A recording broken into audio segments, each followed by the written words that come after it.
Untuk Ya, Pak Farid. Om, kalau peduli lindungi itu nggak bisa nge-track bertemu dengan siapa gitu ya? Enggak bisa. Hanya kondisi lingkungan saat itu ada kita ya. Kalau saya lihat sih belum bisa itu. Cuma nggak tahu teman-teman apa. Belum. Saya juga jarang ini juga sih jarang perhatiin di situ. Cuma nggak tahu teman-teman apakah sudah ada yang berhasil gitu. Ya seperti kasus gini kan mungkin bisa di-share siapa yang jumpa langsung dalam 3 hari 4 hari kemarin. Heeh, heeh. Enggak, kayaknya nggak ada. Lu proposalnya sih bisa, nggak tahu caranya tapi. Oh, iya. Oke, oke.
Assalamualaikum.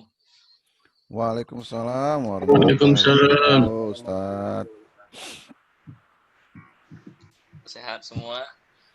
Alhamdulillah, Ustadz. Alhamdulillah. Alhamdulillah.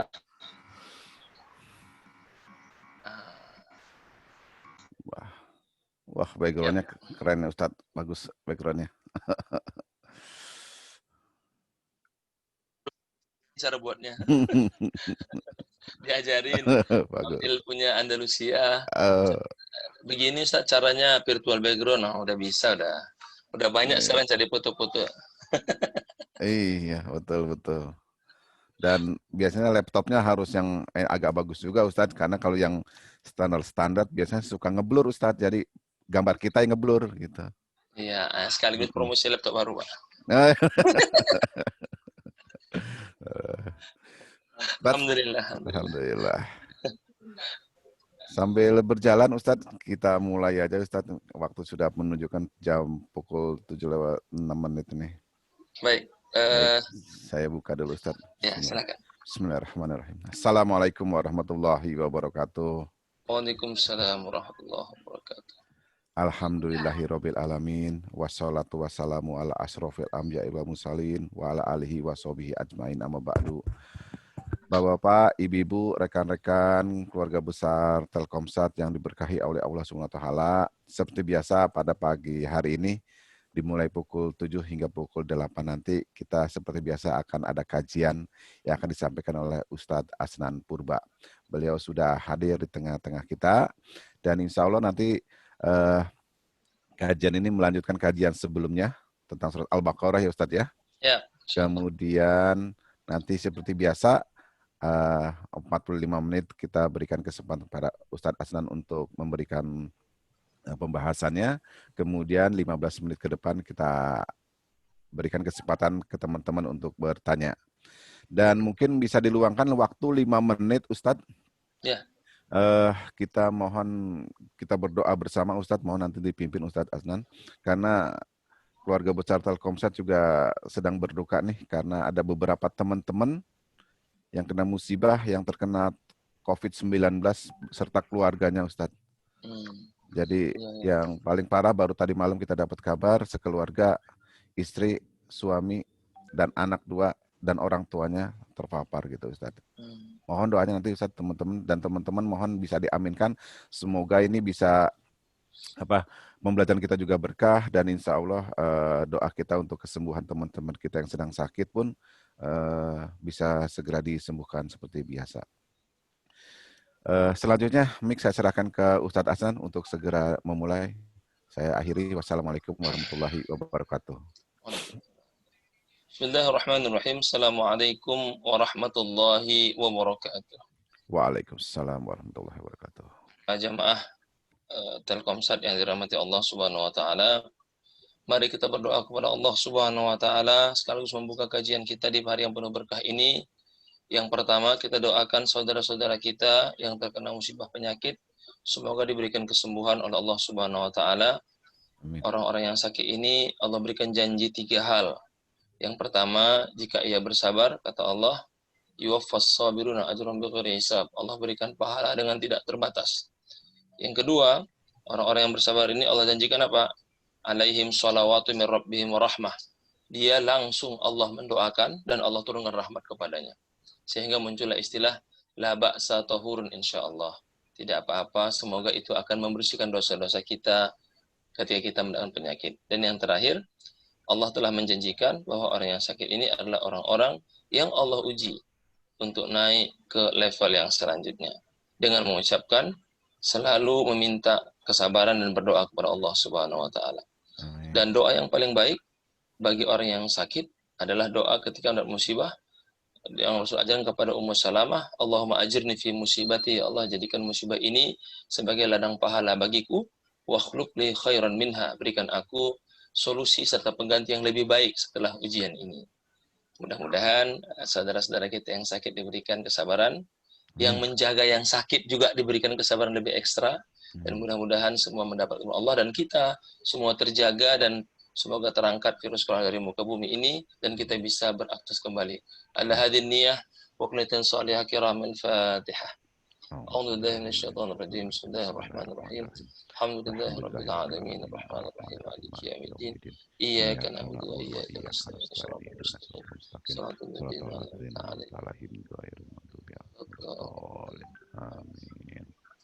Alhamdulillah wa kafa wa salatu wassalamu ala al-habibil mustafa Muhammadin sallallahu alaihi wasallam wa huwa khairul huda wa ala alihi wa ashabihi wa man ihtada wa ba'd. Para jemaah yang saya muliakan rahmat Allah Subhanahu wa taala, kita akan lanjutkan kajian kita yang kalau sebelumnya pada surah Al-Baqarah ayat 2, 3, 4, 5 menjelaskan tentang sifat-sifat atau ciri-ciri orang beriman untuk menjadi orang-orang bertakwa, kita akan lanjutkan pada ayat 6 dan 7 tentang sifat dan eksistensi orang-orang kafir. Dan juga untuk menjelaskan seperti apa terjemahan kafir itu, apakah pemakaian kata kafir selama ini sudah sesuai atau belum, atau jangan-jangan kita salah memahami makna kafir sehingga menerjemahkannya serta menyampaikannya kepada orang lain menjadi salah penafsiran atau bahkan menjadi polemik yang tidak berkesudahan. Kita akan coba jelaskan mengambil tafsir ini, lagi-lagi kita mengambil rujukan tafsir Al-Munir karya Syekh Dr. Wahbah Zuhaili.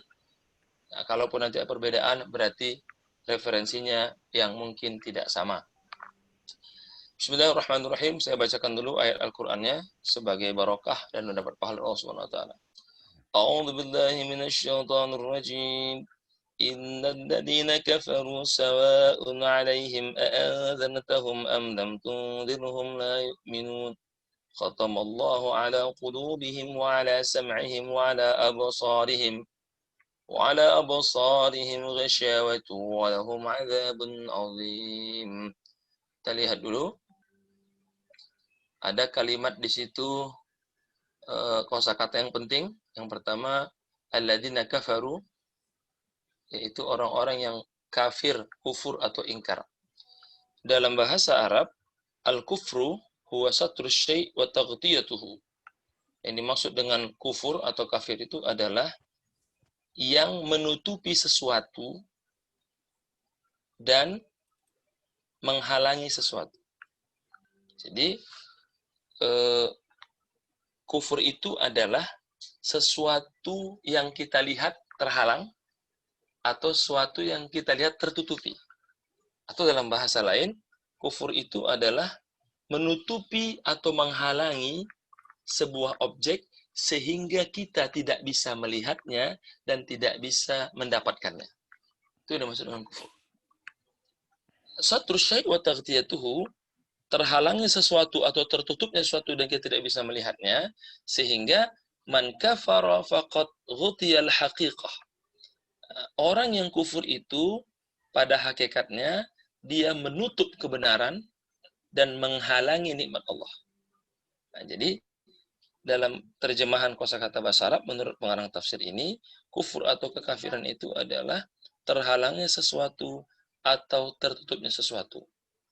Dengan penjelasan lebih rinci, orang yang kufur atau orang yang kafir itu, dia telah menutupi hakikat kebenaran serta menghalangi turunnya nikmat Allah Subhanahu wa taala. Contoh, dia non-muslim, bersedekah untuk masjid, bersedekah untuk anak-anak yatim. Nah, tertutupi nikmat Allah karena yang bisa dapatkan pahala adalah orang yang beriman. Nah, yang kedua, dia tidak menerima kebenaran ilahiyah, maka dia menutupi sebuah hakikat kebenaran. Baru kata pengarang tafsir ini, wa kullu man lam yu'min bil Qur'an fahuwa kafir. Setiap siapapun yang tidak mengimani Al-Qur'an, maka dia tegas dikatakan kafir. Jadi penggunaan kata-kata kafir kepada non-muslim ya tidak salah. Memang itu benar, hanya dalam penjelasan akidah. Adapun dalam penjelasan yang lain seperti di Arab Saudi, jalan tol, apa ditulis itu? For Muslim, for non-Muslim. Nah, itu hanya penggunaan. Tapi dalam hal akidah, ketika mereka dengan nyata dan dengan terang-terang menolak isi Al-Quran dan agama Islam, maka mereka dikatakan kafir. Sehingga kalimat dari pengarang tafsir ini, wa kullu man, dan setiap siapapun lam yu'min bil Quran, yang tidak mengimani Al-Quran, fahuwa kafir. Maka dia disebut sebagai orang yang kafir, kufur, atau mengingkari kebenaran Allah Subhanahu wa taala. Yang kedua, ada kalimat innal ladzina kafaru sawa'un 'alaihim a anzartahum. Ada kalimat a anzartahum, itu apakah engkau berikan peringatan kepada mereka wahai Muhammad? Itu diterjemahkan apa? Al-i'lam at-takhwif. Memberitahukan plus memberikan ancaman atau rasa takut. Itu kalimat inzar. Jadi kalimat anzar itu apa? Memberikan peringatan atau menyampaikan informasi plus memberikan satu peringatan atau rasa takut agar mereka segera meninggalkannya. Khatamallah, Allah menutup, Allah menstempel hati mereka, artinya Allah menjadikan hati mereka tidak terbuka sama sekali terhadap datangnya cahaya iman dan hidayah. Ghisyawah dengan stempel yang sangat ketat, artinya mereka menutup mata dan tidak mau melihat, berpikir, apalagi menganalisa terhadap tanda-tanda kekuasaan Allah Subhanahu wa taala. Ini terjemahan daripada kata per kata daripada Al-Quran. Nah, lalu bagaimana atau apa maksud daripada ayat ini diturunkan? Allah mengatakan bahwa ini sebagai penjelasan lanjutan atas penjelasan tentang orang-orang mukmin, lalu dijelaskan orang-orang kafir untuk membedakan li'aqdi muqaranatin baina ahli iman wa baina ahli kufri, untuk membedakan inilah ciri-ciri orang beriman clear dan inilah ciri-ciri orang kafir clear. Li'annal kufra diddul iman, karena kekufuran lawannya adalah keimanan. Wal mu'minuna najun, orang-orang beriman pada penjelasan ayat 2, 3, 4, 5 adalah orang yang selamat. Wal kuffaru halikun, dan orang-orang kafir pada penjelasan sekarang ayat 6 dan 7 adalah halikun, orang-orang yang binasa. Khaliduna fina di jahannam, mereka kekal dalam neraka jahannam. Lalu kenapa ayat ini diturunkan? Sababun nuzul. Merujuk ke dalam tafsir Tabari dari Ibnu Abbas dan Kalbi mengatakan hatainil ayataini nazalata, bahwa surat ini atau ayat ini turun terhadap dua pembesar Yahudi dari Bani Nadir. Siapa itu? Huyai bin Akhtab dan Ka'ab bin al-Ashraf. Nah, pertanyaan siapa Huyai bin Akhtab ini? Huyai bin Akhtab, kalau kita melihat kepada sejarah, dia adalah pembesar atau tokoh Quraisy, tokoh Yahudi Madinah yang termasuk mencari tahu kedatangan seorang nabi dari Arab. Jadi memang yang namanya Huyai bin Akhtab ini adalah salah seorang petinggi dari kaum Yahudi. Dia asli Yahudi. Asli Yahudi, tinggal di Madinah, dulu namanya kota Yasrib. Kedatangan Nabi berubah menjadi nama kota Madinah. Itu memang sudah dapat info dalam kitab-kitab mereka, Talmud, dalam kitab mereka Taurat, akan datang seorang Nabi. Ketika Rasul datang hijrah dari Mekah ke Madinah pada tahun 53 setelah kenabian, setelah Masehi atau 13 setelah tahun kenabian, itu datang. Siapa ini? Huyai bin Akhtab dan Ka'ab bin Al-Ashraf menghadap Nabi. Coba tunjukkan ciri-ciri kenabianmu. Nabi membuka belakang tubuhnya, kelihatan ada stempel kenabian. Apa kata Huyai bin Akhtab? Wallahi. Katanya apa? Demi Tuhanku, aku akan memerangi Nabi dan akan menghapuskan kenabiannya. Coba lihat. Jadi meskipun Huyai bin Akhtab dan Ka'ab bin Ashraf tahu bahwa Nabi Muhammad adalah seorang Nabi yang benar, tidak salah, tidak membohong, tapi dia tetap menolaknya. Oleh para ulama tafsir, inilah kesaksian yang paling tinggi dari kesaksian terhadap Nabi Muhammad SAW. Kenapa? Dalam teori dakwah ada tiga kesaksian yang paling penting. Yang pertama, syahadatul ahbab, kesaksian orang yang pro kepada kita. Yang kedua, syahadatul nas, kesaksian masyarakat umum kepada kita. Yang ketiga, syahadatul a'da, kesaksian orang yang menjadi musuh kita. Dalam teori dakwah, kesaksian musuh itu jauh lebih tinggi daripada kesaksian selain musuh dari kita. Karena kalau Bapak misalnya senang sama saya, ya tentu Bapak ngomongnya baik-baik sama saya. Tapi kalau sudah Bapak musuh saya bersaksi bahwa saya orang baik, berarti memang saya benar-benar baik. Nah, Huyai bin Akhtab dan Ka'ab bin Al-Ashraf itu bersaksi. Coba lihat bukti Nabi. Benar, memang dialah Nabi yang diutus. Tapi, lihat tadi, karena tingkat kekufurannya sudah luar biasa, mereka bersumpah akan menutup info ini, bahkan menyebarkan berita hoak atau berita bohong bahwa Nabi adalah pembohong. Dan itu mereka lihat di tulang belakang Rasulullah SAW. Karena penolakan mereka inilah turunlah ayat. Apa artinya? Innal ladzina kafaru. Sesungguhnya orang-orang kafir itu sawaun alaihim, sama saja. Engkau ajak mereka berubah masuk Islam atau tidak, wahai Muhammad, la yu'minun, mereka tidak akan berubah.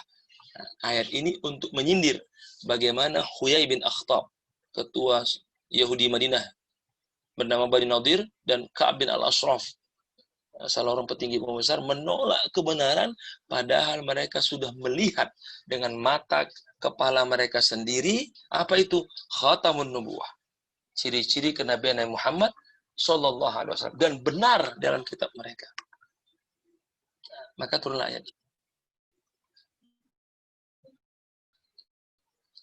Selanjutnya yang muncul pertanyaan selanjutnya adalah kenapa mereka menolak?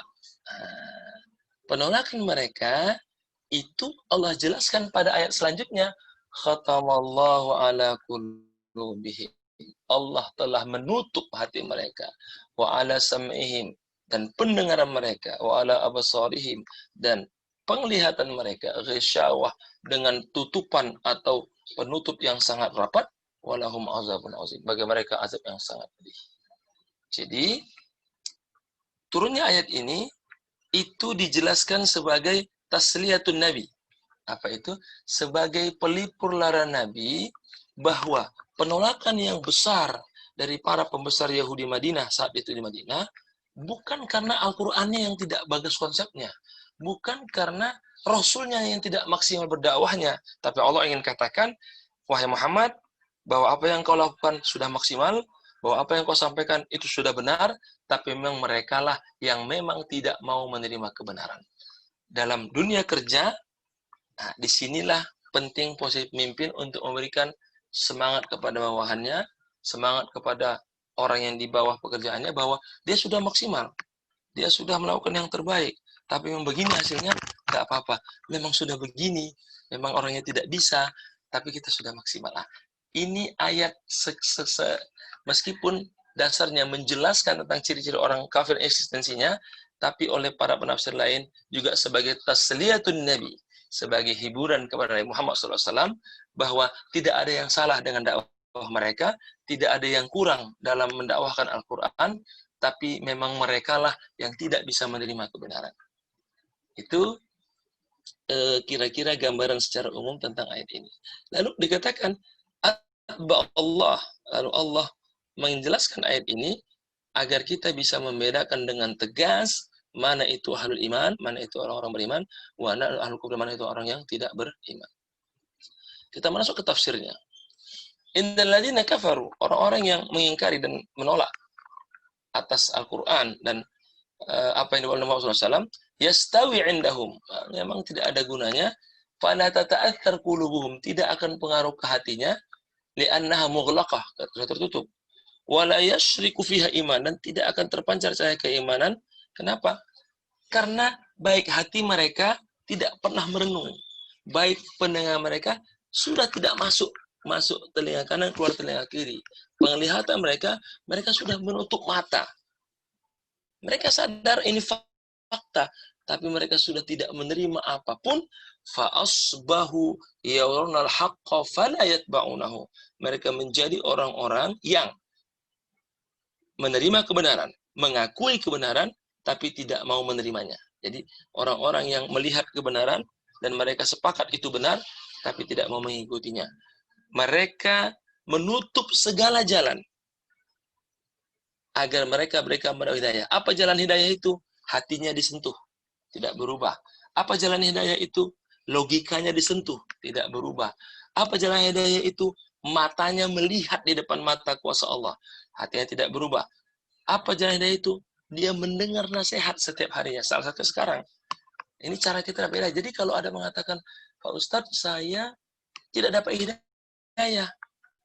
Bukan tidak dapat, tapi dia tidak mempergunakan sarana-sarana yang Allah berikan untuk mendapatkan hidayah. Apa sarana itu? Hatinya untuk merenung. Apa sarana itu? Matanya untuk melihat, menilai, serta berkontemplasi. Apa itu sarana hidayah? Telinganya untuk mendengar masukan-masukan mereka agar ia bisa berubah. Maka orang-orang seperti ini, kata Allah, tidak akan berubah. Fala yanfudhu ilaiha asarul hidayah wal mau'izah. Maka tidak akan pernah berguna petunjuk ataupun nasihat kepadanya. Pertanyaannya adalah, bagaimana kita menilainya? Cara menilainya adalah kita tidak berhenti mendakwahi mereka, dan kalau sudah sampai pada titik kita berusaha, bahkan nyawa memisahkan kita, mereka tidak berubah, barulah kita yang mengatakan, maka benarlah ayat ini, tidak ada yang salah dengan dakwah kita, tidak ada yang salah dengan konsep yang kita sampaikan, tapi memang mereka lah yang telah menutup hatinya, menutup penglihatannya, menutup pendengarannya untuk menerima kebenaran. Maka Allah langsung memberikan stempel, mereka tidak akan berubah, dan mereka azab yang sangat besar, mereka kekal di dalamnya. Lalu apa yang diambil dalam penjelasan ayat ini? Yang pertama, sebagaimana saya sampaikan tadi awal, bahwa ini bentuk penekanan kepada kita ketika berdakwah, ketika mengajak orang untuk bekerja, mengajak orang untuk mengajak perubahan, kita tidak boleh putus asa. Tidak boleh ada kata menyerah. Kalaupun kita sudah berusaha, tapi tidak ada perubahan, berarti bukan salah di kita. Dengan analisa yang sudah sangat baik, bukan karena ketidakmampuan kita, tapi karena memang mereka lah yang tidak mau berubah. Dan ini ditegaskan dalam Al-Quran. Wahai Muhammad, jangan engkau sedih tidak berimannya pamanmu. Jangan engkau sedih tidak berimannya orang-orang yang ada di Madinah. Jangan engkau sedih tidak berimannya para pembesar, karena usahamu sudah maksimal. Al-Quran yang engkau bawa itu sempurna. Hanya merekalah yang menutup sarana hidayah mereka untuk menerima kebenaran. Izan, jadi wahai Muhammad, la tahassur alaihim, jangan engkau bersedih, wala tam'a fi imanihim, dan jangan engkau berambisi agar mereka masuk Islam, wala lauma atau luma alaihi fihim, dan jangan engkau menyalahkan dirimu atas ketidakimanan mereka. Nah, ini penting dan sangat menarik pada pagi hari ini, supaya kita yang bermasyarakat, bekerja dengan orang, jangan menyalahkan diri. Nah, karena bisa jadi mungkin di kita, tapi kalau kita sudah maksimal, memang mereka yang tidak mau berubah. Wal khatmu alal qulub. Allah setelah menstempel hati, penglihatan dan pendengaran mereka, artinya dibacakan Quran, mereka tidak memahaminya. Dijelaskan logika Al-Quran, mereka tidak mau mengakuinya. Ditunjukkan ayat-ayat Allah, mereka tidak pernah menyetujuinya. Dan diajak untuk masuk Islam, mereka tidak pernah mau. Dan semua itu karena mereka menolak, baik hati pikiran mereka menolak secara sempurna. Mereka menutup pintu-pintu hidayah, la bisababin, bukan karena Al-Qur'annya yang tidak sempurna, au taqsirin, bukan hadin ba'dahu fi hidayah, bukan karena tidak ada orang yang mengajak mereka, fahumul mutasabbibuna likulli zalik, tapi merekalah yang tidak menggunakan secara maksimal sarana untuk mendapat hidayah atau jalannya hidayah, al-mu'riduna, karena mereka mengingkari kullu istikhdam, setiap penggunaan wasaitul ma'rifah, sarana-sarana untuk mendapat hidayah dalam menerima akidah yang benar dan menjalankannya fi i'tiqadil haqqi wal amal bihi.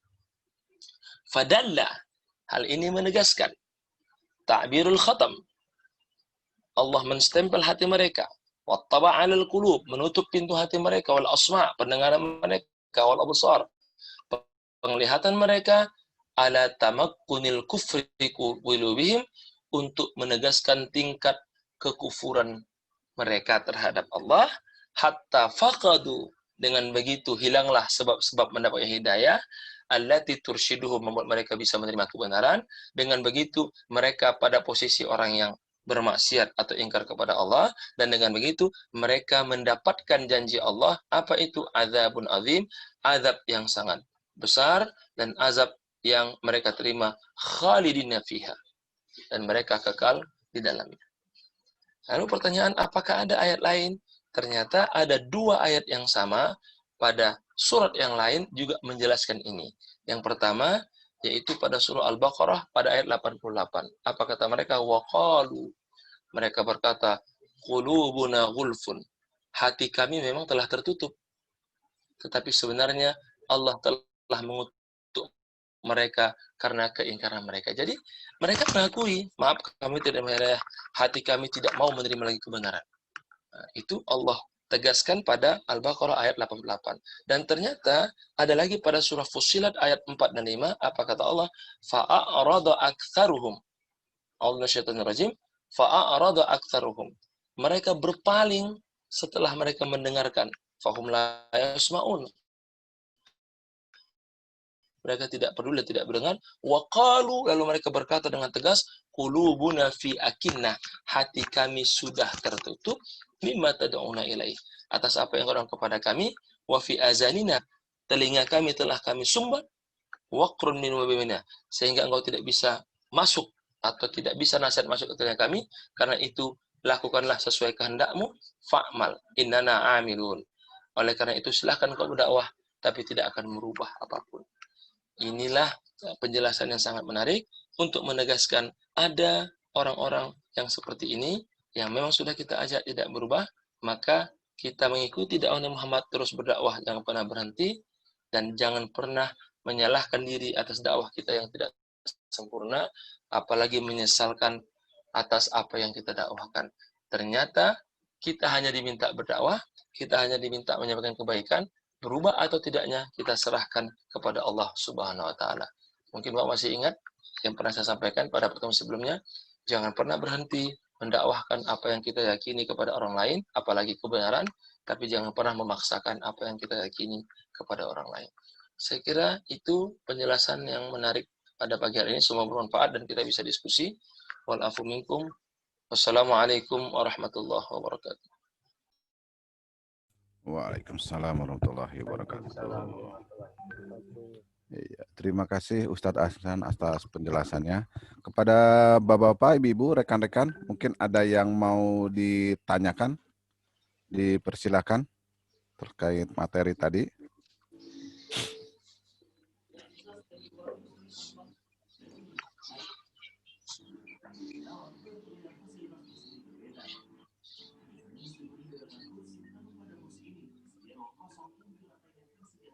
Silakan. Assalamualaikum. Waalaikumsalam warahmatullahi wabarakatuh. Ustaz mau nanya nih. Silakan, Pak. Terkait dakwah.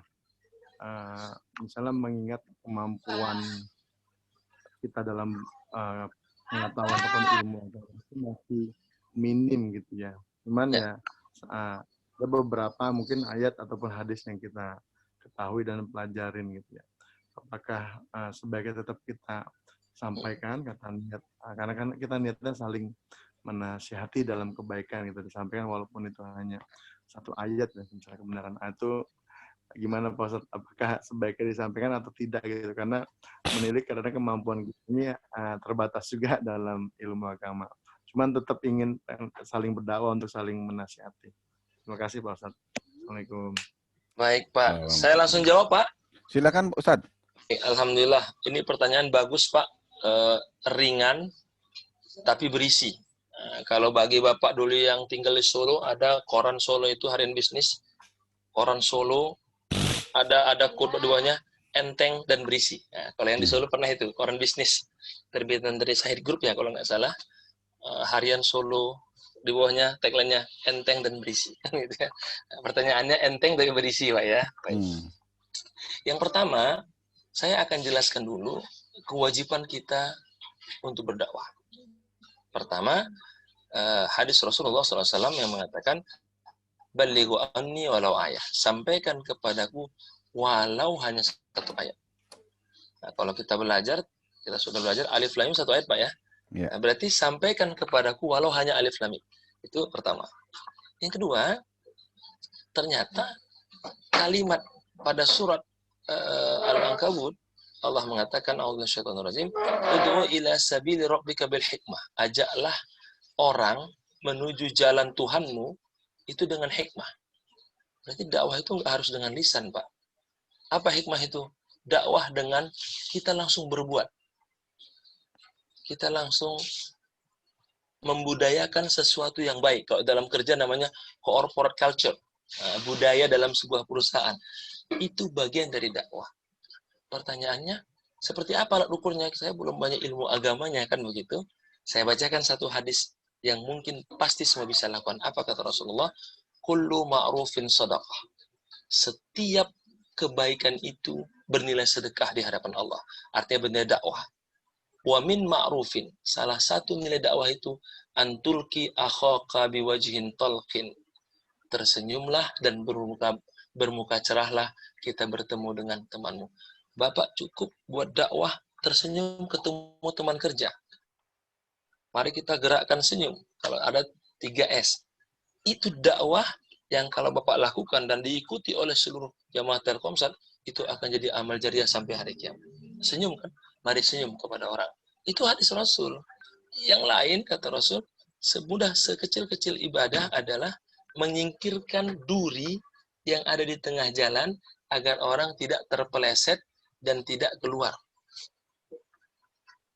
Artinya apa? Bapak melihat, oh ada kotoran, Bapak pindahkan.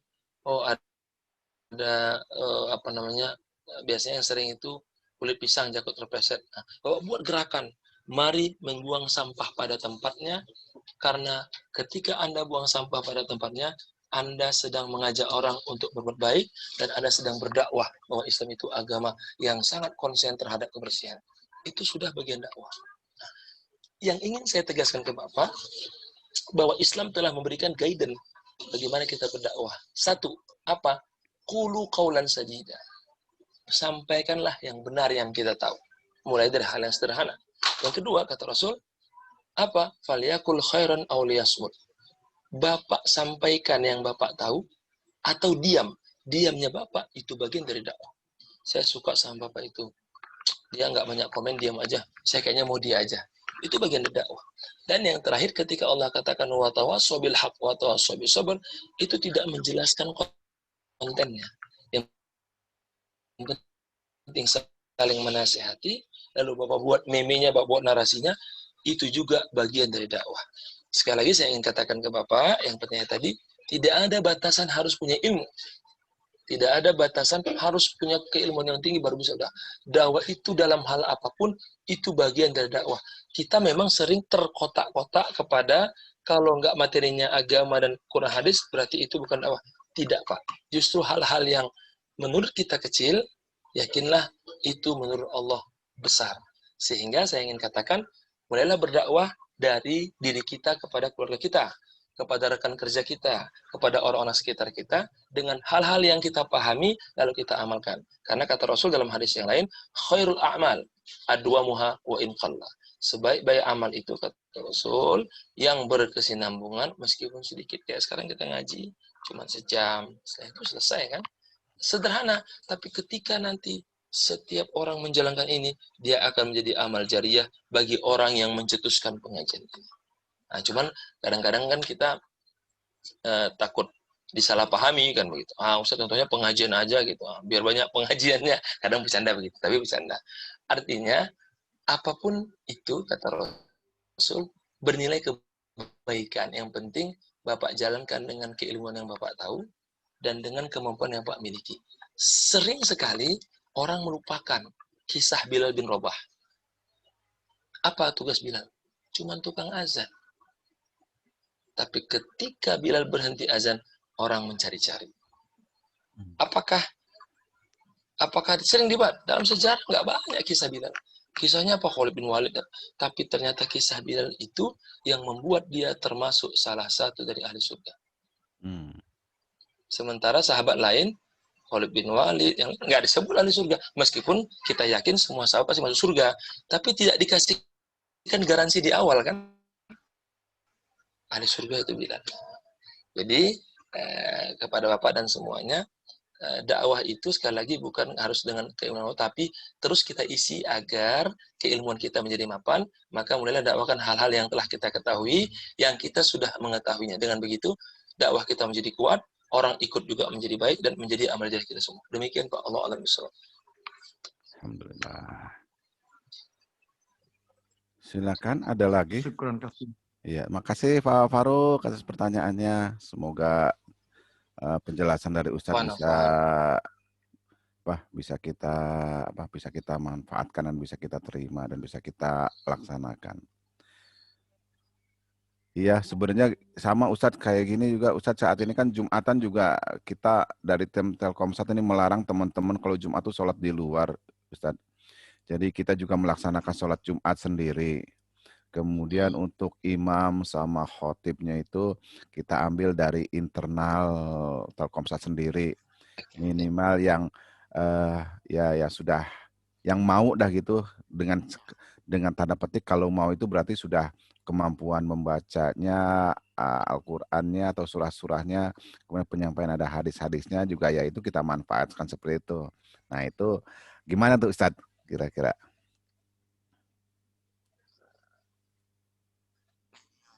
Yang pertama, ini sudah langkah yang bagus. Mungkin Pak Nugroho Wibisono yang di Darussalam Yasmin ya, yang pernah ketemu saya sering sampaikan, ke depan itu bagaimana setiap majelis taklim itu mengarah kepada pencerdasan setiap jamaah. Maksudnya bagaimana? Semakin Bapak nanti belajar pengajian, harusnya semakin cerdas dan semakin haus ilmu. Nah, tapi kenyataan di lapangan, semakin haus ilmu tapi nggak cerdas-cerdas, ini jadi masalah kan? Nah, ini yang perlu kita perbaiki. Nah, jadi saya sering mengatakan mengaji bersama saya sampai puluhan tahun itu bagus, berarti Bapak haus ilmu. Tapi tidak ada yang berubah dari Bapak, itu tidak bagus bagi saya sebagai gurunya. Nah, jadi saya sering sampaikan Darussalam Yasmin itu harus ada orang-orang yang siap khotib jadi imam ketika bisa jadi ustadznya berhalangan.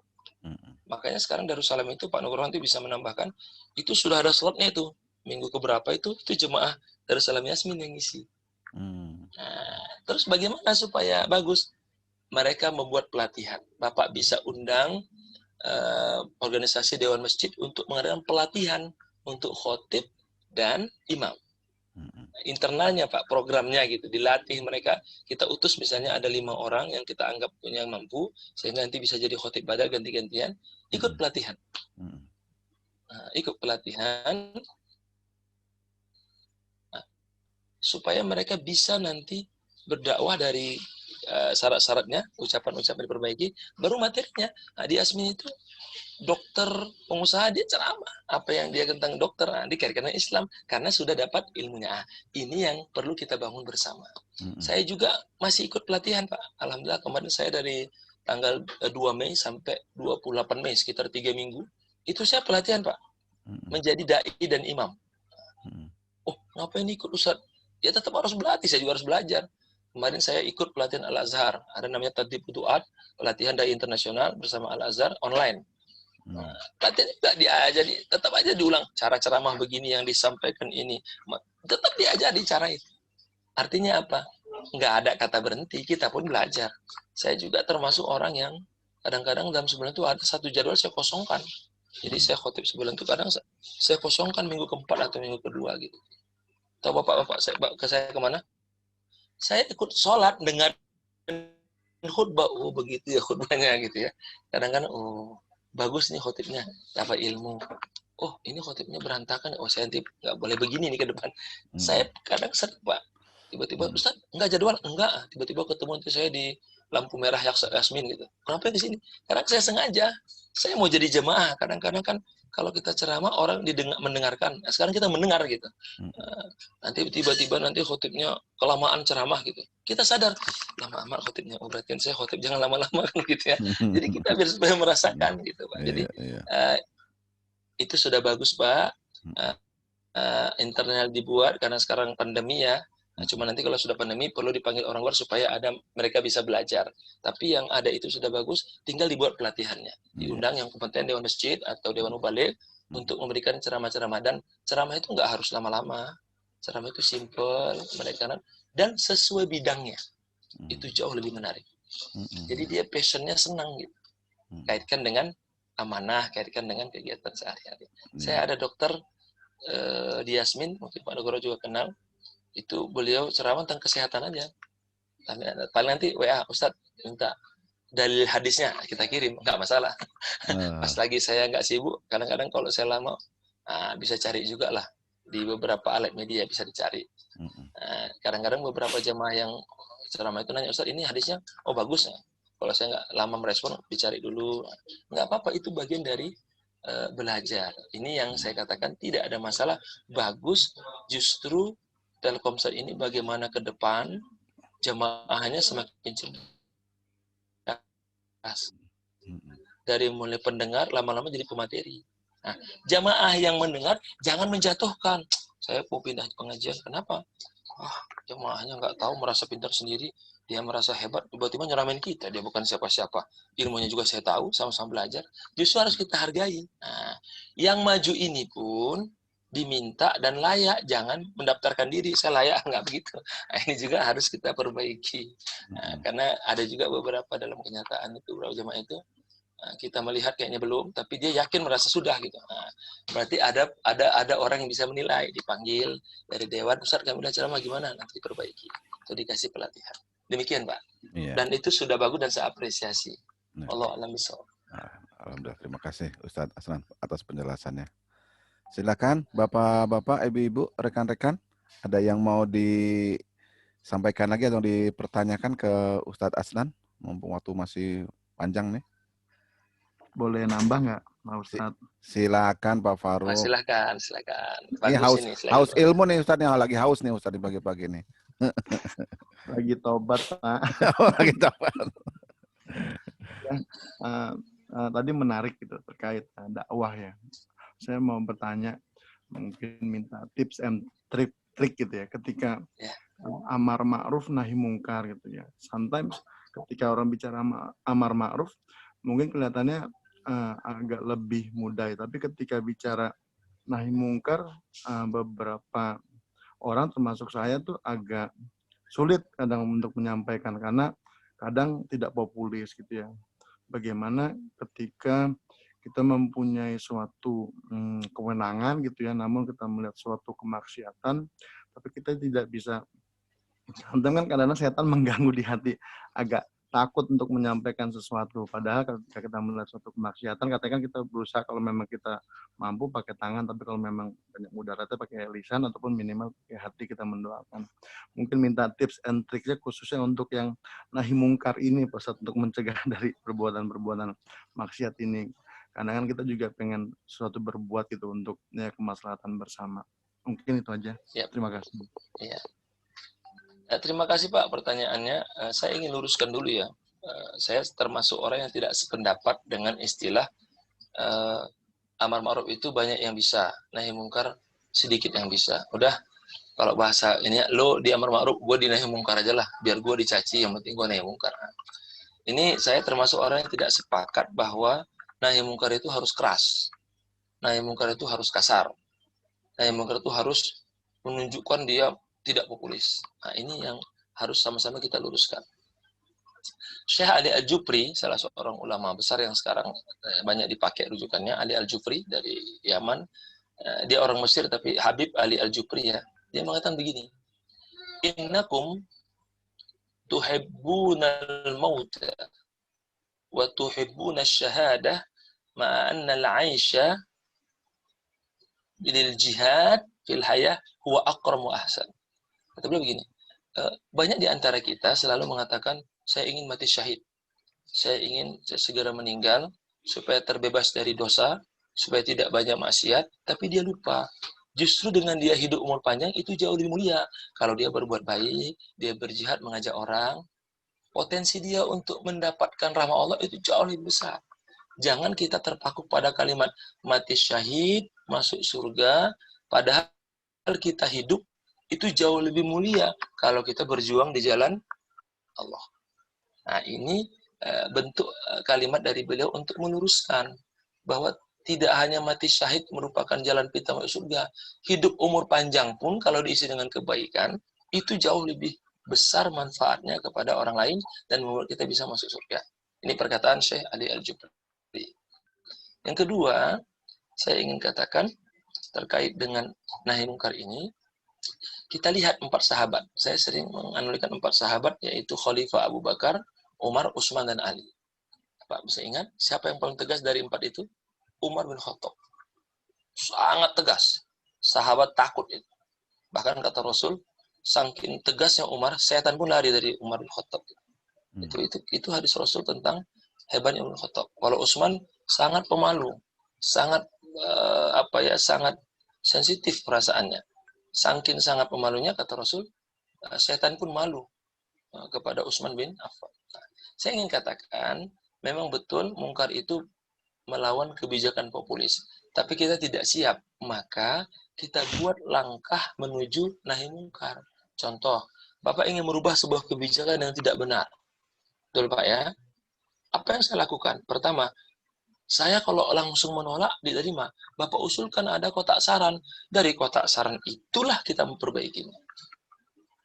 Cara yang sederhana kan? Ini ada nggak benar dalam suasana kerja ini, banyak yang nggak benar. Tapi kalau saya langsung ngomong nanti dianggap melaporkan. Usulkan kotak saran. Usulkan misalnya apresiasi mingguan bagi karyawan yang datang on time. Usulkan per 2 minggu atau bi-weekly per 2 minggu misalnya ada surat teguran bagi karyawan yang telat datang. Ada apresiasi. Itu cara kita bergerak di nahi mungkar, tapi dengan tidak bertentangan. Kalau kita memang belum siap untuk itu. Yang terakhir, ya memang kalau mengajak kebenaran itu memang cobaannya banyak, Pak. Nah, ingat Nabi Muhammad SAW selama 40 tahun digelar Al-Amin. Orang yang terpercaya, orang yang disukai. Tapi ketika dia mulai dapat wahyu menyampaikan kebenaran yang orang tidak suka, mulai dibenci, dikatakan orang gila lah, dikatakan pemabuk, dikatakan nggak waras. Gitu. Nah, apa sederhananya? Bapak datang on time, Bapak mengerjakan tugas sesuai, itu aja orang, udahlah, para teman-teman, nggak usah rajin-rajin amat, begitu Pak ya. Ya memang begitu, nggak usah rajin-rajin amat, udah. Kadang nanti kalau kita lewat ya, kok Posa tahu, saya juga pernah jadi karyawan, jadi guru kan. Nah, lewat yang rajin. Terus kok ada kerja bersama, udah Pak Hasan aja, langsung itu nunjuk semua itu. Karena dia yang rajin, dia aja. Nah, mati, kok saya semua nih mentang-mentang saya mau. Nah, dari situlah sebenarnya kenapa kita berat nahi mungkar. Karena kita sudah merasa terbebani. Nah, jadi tipnya Pak, pertama, jadikan nahi mungkar sebagai bagian untuk merubah seseorang. Yang kedua, cari jalan lain. Kalau tidak bisa menggunakan perontak, gunakan dengan kotak saran, gunakan usul-usul lain yang tujuannya mengarah ke situ. Nah, kasih contoh lah, yang acara-acara stand up komedi, meskipun saya kadang-kadang kurang sepakat isinya, kadang-kadang nggak benar ya, tapi ketika stand up komedi bercanda itu kan dia mengkritik itu, nah jadi masukan. Itu cara, tapi meskipun saya tidak sepakat dengan cara itu ya. Nah, kemudian, atau membuat program tulis saja apa keluhan, gak usah tulis nama, nanti nggak kami tandain, karena orang takut ya, kalau nulis kesan itu ya. Nah, ternyata kita baca, kita banyak temuan-temuan gitu. Nah, ini cara kita untuk mencegah kemungkaran kalau tidak ingin populis. Tapi memang saya ingin tegaskan, ketika kita sudah yakin akan janji Allah, ketika kita di atas jalan kebenaran, biasanya Pak, kita tidak akan mengeluh terhadap nahi mungkar itu. Cuman kadang-kadang kita sering berpikir nanti efeknya gimana, kan begitu Pak ya. Maka sebelum kita melangkah nahi mungkar, yakinkan bahwa kita hendak merubah karena Allah. Tidak populis, iya. Tapi biasanya semua orang akan menyadari kalau kita sudah berjalan dengan baik. Siapa yang sangka gerakan masjid, sembako masjid, bermalam di masjid, gerakan laskar sedekah itu kan dulu orang nggak banyak komentar. Yang ngasih makan 3.000 rupiah habis sholat Jumat. Tapi karena niatnya betul-betul memang ingin mengajak orang, mencegah kemungkaran, mulai mencegah dari ini. Orang ikutin. Nah, yang bahaya itu, kita latah ikut gerakan ini hanya supaya gagah-gagahan aja, ini jadi masalah. Nah, jadi meskipun saya tadi berulang Pak ya, bagaimana cara kita untuk tips nahi mungkar ini khususnya, satu, yakinkan diri kita sudah benar. Bagaimana benarnya? Kita dulu istiqomah, kita masuk on time, baru kita bisa mengajak orang. Nah, tapi bukan berarti mutlak, karena saya nggak bisa rubah, saya nggak, namun nggak. Kita dulu perbaikin, saya kita ngajak orang itu, kita bisa baik. Kata pepatah Arab, aslih nafsaka yasluh lakan nafsu, lakan nasu. Perbaiki dirimu, maka secara otomatis engkau telah berdakwah untuk memperbaiki orang lain. Contohnya, Bapak datang on time, saya senang lihat orang on time, saya mau kayak dia aja lah. Nah, perbaiki dirimu, maka orang akan baik. Yang kedua, menegur dengan kata-kata yang sopan. Saya termasuk orang yang tidak sepakat kalau ada standing party. Sering saya jongkok itu. Pak Ustaz, saya jongkok makan karena saya tidak mau berdiri gitu. Nah, orang nanya aneh kan gitu. Tapi karena saya tidak mengganggu orang, saya jongkok, akhirnya ada panitia disiapin kursi duduk. Karena saya dapat kursi, yang lain minta, akhirnya disediakan. Nah, akhirnya setelah itu duduk semua makan. Itu kan mencegah mungkar, tapi kan dengan tidak mengganggu orang lain kan begitu. Kemudian yang terakhir, kalau kita dikasih waktu untuk menyampaikan ke atasan atau kepada masyarakat, kita sampaikan melalui wadah-wadah yang ada, grup WA, grup silaturahim bersama, pengumuman, atau saya ingin orang ini supaya berubah nih. Saya undang ahli dalam ini supaya dia bisa menyampaikan ini. Jadi nahi mungkar yang Bapak lakukan, tidak harus Bapak. Kita bisa menggunakan tangan orang lain. Kita ingin mencoba masalah ketidakjujuran. Nah, kita undang pengajian tentang ketidakjujuran.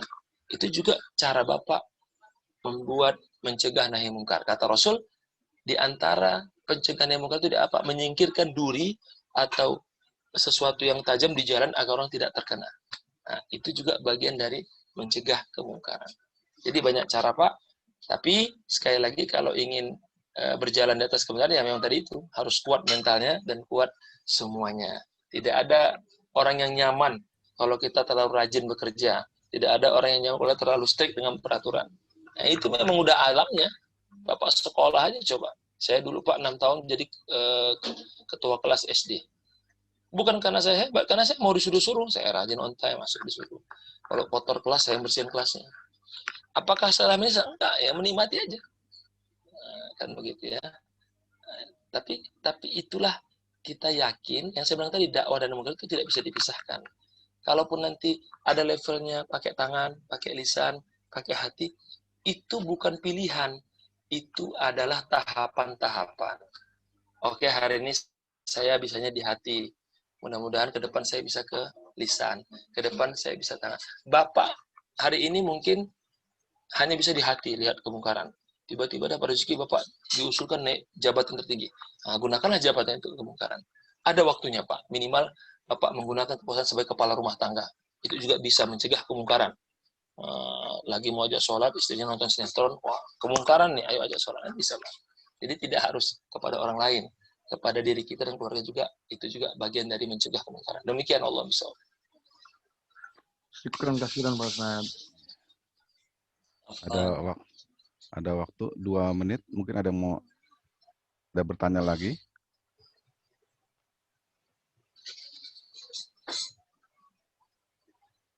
Sepertinya nggak ada nih Ustadz, cukup jelas penjelasannya Ustadz. Mungkin di sisa waktu yang ini mungkin ada yang mau disampaikan, clue-clue untuk pembahasan di minggu-minggu berikutnya Ustadz, atau rangkuman daripada materi hari ini Ustadz. Persilakan Ustadz.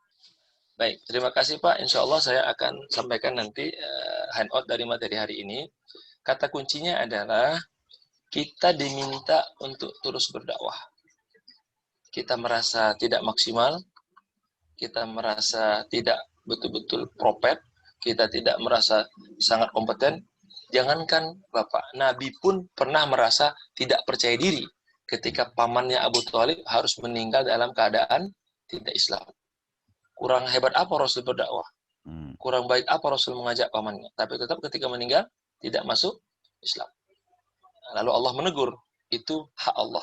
Tugasmu hanya berdakwah.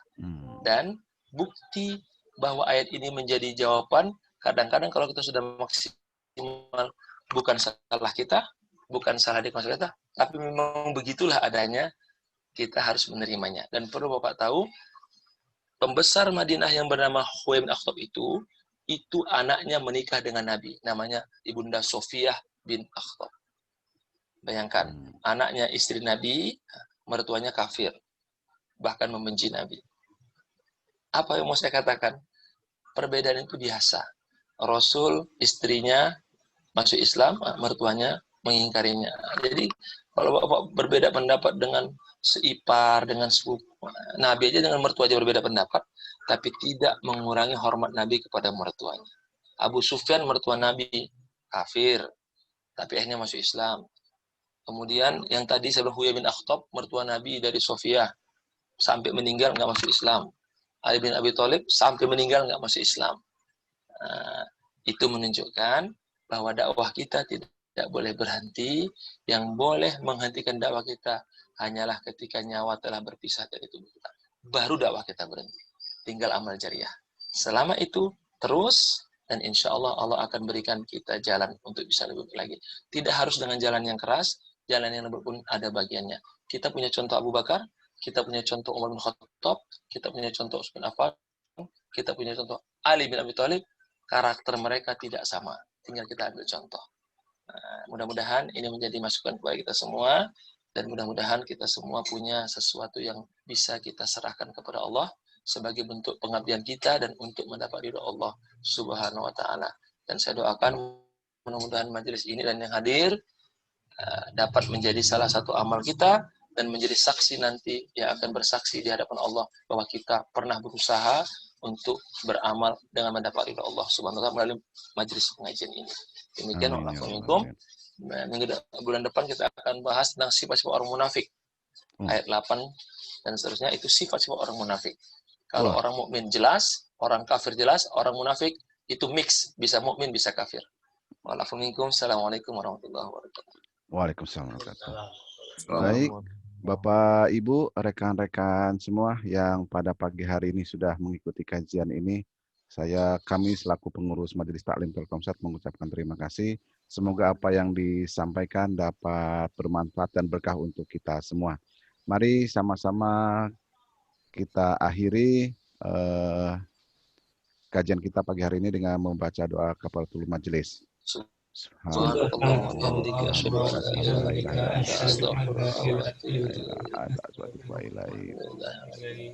Terima kasih Ustadz Asnan Purba atas waktunya dan materinya. Semoga kita ketemu lagi di waktu yang akan datang. Dan teman-teman, terima kasih sekali lagi. Saya tutup, mohon maaf apabila ada salah-salah kata. Wassalamualaikum warahmatullahi wabarakatuh. Waalaikumsalam warahmatullahi wabarakatuh. Saya izin pamit Pak, izin pamit. Assalamualaikum. Waalaikumsalam. Silakan Ustadz. eh,